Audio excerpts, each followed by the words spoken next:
നെൽപ്പാടം കാണുക എന്ന് പറയുന്നത് ബാലിയിലത്തെ വലിയൊരു ടൂറിസമാണ്.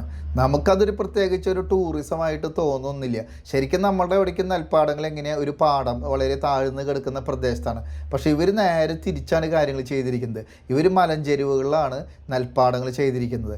ആ മലഞ്ചെരുവുകളിൽ നമ്മൾ തേയിലയ്ക്ക് വെക്കുന്നത് പോലെ തട്ട് തട്ടായിട്ട് നെല്ല് വളർത്തുന്നു. അതൊരു ടൂറിസത്തിൻ്റെ ഭാഗമായിട്ട് ആളുകൾ കാണാൻ വരുന്നു. ഈ മലഞ്ചെരുവിൽ നിൽക്കുന്ന തെങ്ങിലും കവുങ്ങിലേക്ക് ഊഞ്ഞാൽ കെട്ടി ആടുന്നു.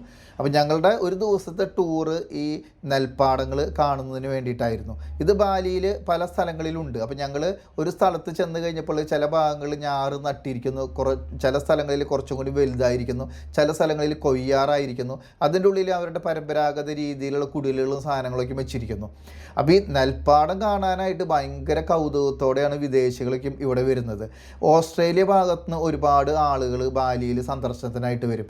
പല ആളുകളും ഇതുപോലുള്ള നെൽപ്പാടത്തിൻ്റെ സൈഡിലുള്ള കുടിലുകളൊക്കെ വന്നിട്ട് താമസിക്കും. ഞങ്ങൾക്ക് ശരിക്കും ഈ നെൽപ്പാടം കണ്ട് ഇത് ടൂറിസത്തിൻ്റെ ഇന്നത്തെ വലിയൊരു കാഴ്ചയാണെന്ന് പറഞ്ഞ് ഗൈഡ് ഞങ്ങളെ കൊണ്ടുപോയി കഴിഞ്ഞപ്പോൾ ഞങ്ങൾക്ക് ശരിക്കും ഇതൊരു തമാശയായിട്ട് തോന്നിയത്. കാരണം നമ്മളുടെ നാട്ടിലേക്കും ഇഷ്ടംപോലെ നെൽപ്പാടങ്ങൾ ഉള്ളത് കൊണ്ട് തന്നെയാണ്. പക്ഷേ ഇവർ ആ ഒരു ടൂറിസത്തിൻ്റെ ഭാഗമായിട്ട് ഈ നെൽപ്പാടത്തിനെ മാത്രം എത്രയോ ഗംഭീരമായിട്ടാണ് ഇവർ അവതരിപ്പിച്ചിരിക്കുന്നത്. ഇത് കാണാൻ തന്നെ ഒരുപാട് ആളുകൾ, ടൂറിസ്റ്റുകൾ വരുന്നു. ലക്ഷക്കണക്കിന് ആളുകളാണ് ഒരു വർഷം ഈ നെൽപ്പാട ടൂറിസത്തിന് മാത്രമായിട്ട് ഇവിടെ എത്തിച്ചേർന്നത്. അപ്പോൾ ഇവരവിടെ ഇതിൻ്റെ ചില പ്രദർശനങ്ങളൊക്കെ നടത്തിയിട്ടുണ്ടാവും. എങ്ങനെയാണ് നെല്ല് എങ്ങനെയാണ് വിത്ത് പാകുന്നത്, കൊയ്യുന്നത്, മെതിക്കുന്നത്, ഇങ്ങനെയുള്ള ഒരു കാര്യങ്ങൾ.